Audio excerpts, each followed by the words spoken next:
What is up, guys? Rick Kakas here, and today I really wanted to discuss something that's been on my mind for the last few days. It's a hint at the future content of Destiny, stretching even potentially into Destiny 3.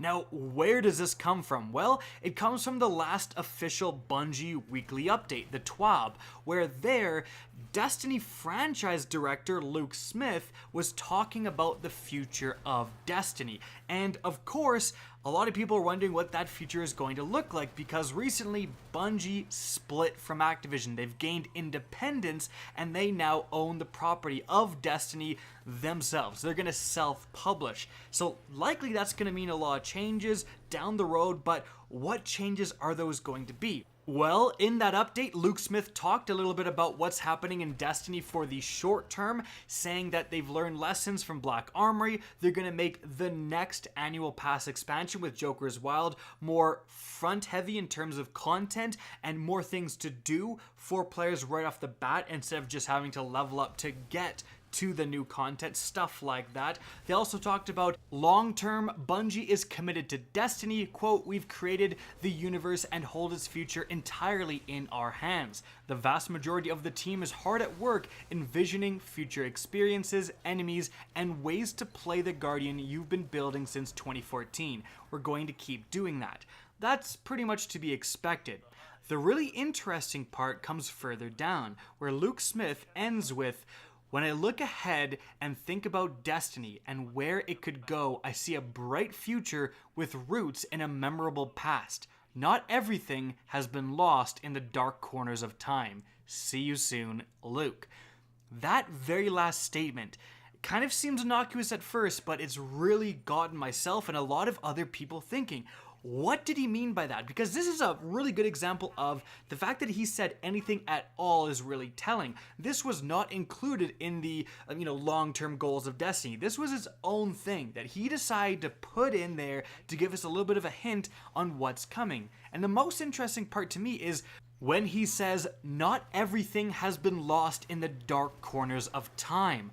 What does he mean by that? Well, when I first read it, what I personally think that means is that Destiny 1 and Destiny 2 actually, but mainly Destiny 1 has been the most publicly chronicled example.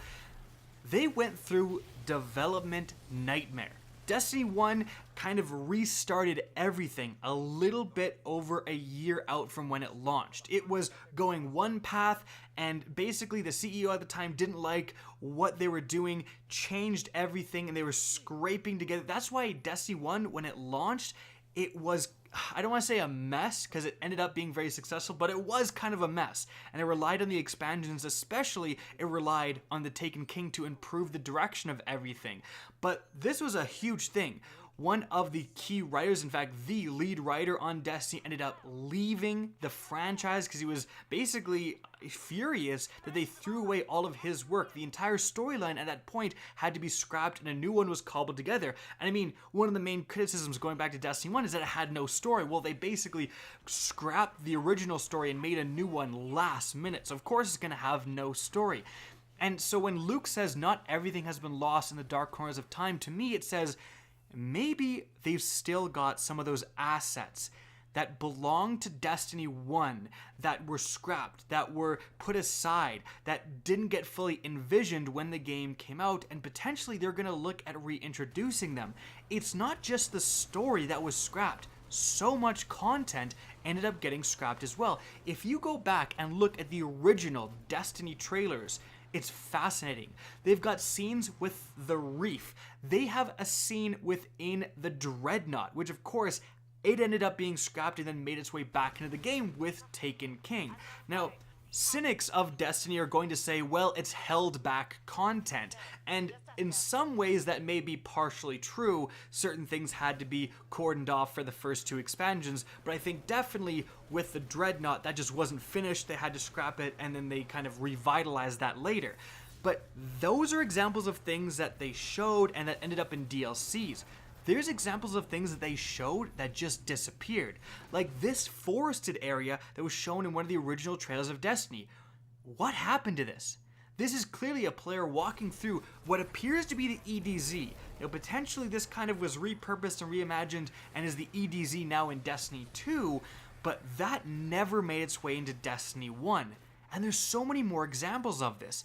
We have this, Europa, one of Jupiter's moons. Now Europa, this picture is not just a random picture I found on the internet. This is officially licensed Bungie concept art. They made this art, they were looking at and planning at going to Europa, potentially making it somewhere you could go within Destiny 1, and of course, it ended up being scrapped at one point.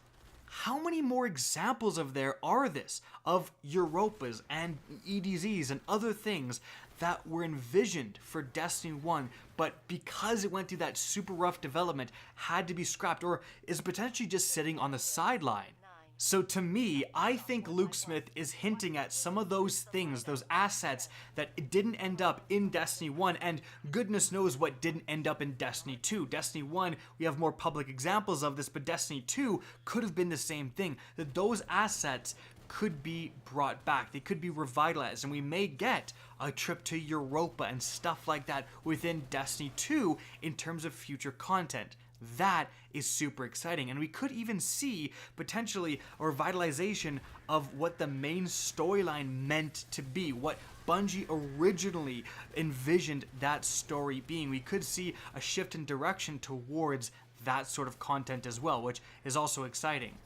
Another possibility, and this could indeed be the case as well, is that, well, he says not everything has been lost in the dark corners of time. The dark corners of time. Well, there is a certain raid in Destiny 1, the first raid ever, the Vault of Glass, that has a lot to do with time. I mean, the main boss, Atheon, is sending you backwards and forwards in time during that boss fight. And guess what? Who is the lead designer on that raid? No other than Luke Smith. So there's a definite connection there. In fact, saying, not everything has been lost, not everything is gone forever, that could also be a huge hint to Bungie wanting to bring forth Destiny 1 content into Destiny 2. Remaking the Vault of Glass, remaking the Wrath of the Machine, remaking Crota's End. Those would be such amazing pieces of content in Destiny 2. Oh my goodness. And that could definitely be something that Bungie wanted to do, but Activision said no. If you were improving the crap out of Destiny 2 and bringing forth the stuff from Destiny 1 into Destiny 2, you could have the argument of, oh, all right, why buy Destiny 3, right? That's why sometimes in Call of Duties, you often see support drop off entirely. When a new Call of Duty comes up, Activision basically just forgets about the old one. That has been changing ever since Advanced Warfare and Black Ops 3, but definitely, looking further back, as soon as Black Ops launched, there was no support for Modern Warfare 2. There's, clearly overpowered stuff. They never nerfed grenade launchers. They never nerfed Danger Close. And I'm talking about Call of Duty. You may think I'm kind of going off on a tangent here, and I am a little bit, but you do have pressure from these publishers to basically forget what came previously and just focus on the next game, and then the next game, and then the next game.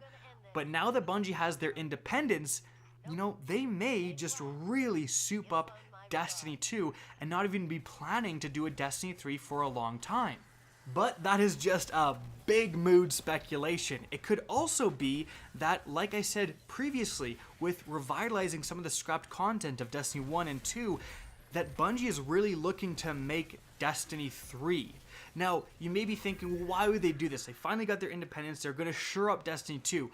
That may well be, but I have a feeling that Bungie is going to really want to make a Destiny 3 because they're really going to want to make their vision. They want to make Destiny the way they want to make it. And definitely they were pressured in making some decisions, at least in Destiny 2, because of Activision. So starting from scratch on a blank slate that just Bungie has control over, I think that's going to be a main goal. Now, it may not happen this fall. In fact, there's no way I think that Destiny 3 is coming out this fall.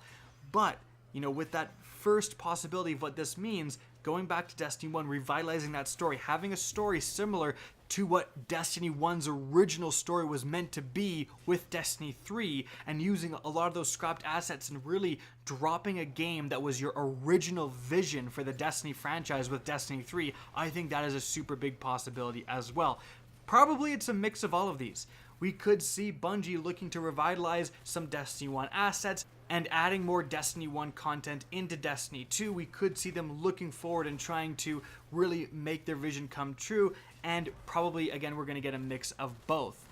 But one thing is certain, and that is the future of Destiny, whether that's Destiny 3 or future Destiny 2 content, is going to be heavily intertwined with the past. Luke Smith mentions our characters from 2014 when Destiny 1 first came out. He says that Destiny will have a bright future and a memorable past, and now he's saying that not everything is lost in the dark corners of time. He mentions the past 3 times in his statement in just a few sentences. He's clearly looking backwards. Now, what is he looking at? Scrapped content, Destiny 1 content, something we don't even know about that happened during development. Well, that's the real mystery, but it is a big hint. To predict what's coming forward, you must look backwards. But what do you guys think this means? What do you think is next for Destiny after the annual pass? It's going to be really interesting. Let me know in the comment section down below. Guys, if you enjoyed this video, found it interesting, please remember to help me out by simply rating and especially sharing this video. If you guys want to see more Destiny 2 content similar to this, don't be afraid to slap that subscribe button. And if you guys want to get in touch with me, the best way is to follow me on Twitter at RickCactus. That's linked in the description down below. Again, I hope you guys enjoyed the video, and as always, have a good day.